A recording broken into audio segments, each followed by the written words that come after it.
কাঁচা আম দিয়ে রান্না করলাম আমের চাটনি।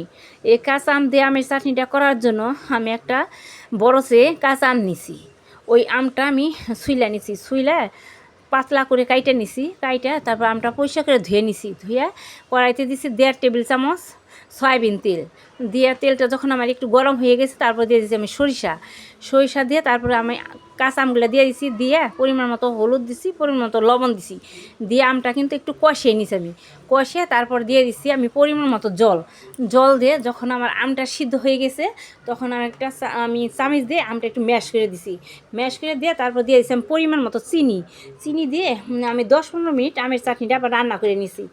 রান্না করে তারপরে কিন্তু আমি আমের চাটনিটা নামিয়ে নিছি। আমার এই আমের চাটনির রেসিপিটা যদি ভালো লেগে থাকে পেজটি সাবস্ক্রাইব করে আমার ভিডিও দেখতে লাইক করবেন। আর এই কাঁচা আমের চাটনিটা কিন্তু খেতে অনেক ভালো লাগে।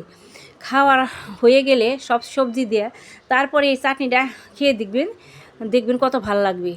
আবার এই ডাল দিয়ে ভাত মেখে কাঁচা আমের চাটনি সাথে ভরিয়ে ভাত খেলে দেখবেন অনেক ভালো লাগবে। কাঁচা আমের চাটনিটা কিন্তু খেতে অনেক ভালো লাগে।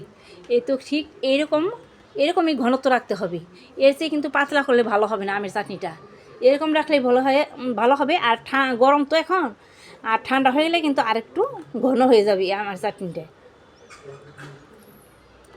আমের চাটনি দেখতেও যত ভালো লাগে, কাঁচা আমের চাটনি খেতেও কিন্তু ততই ভালো লাগে।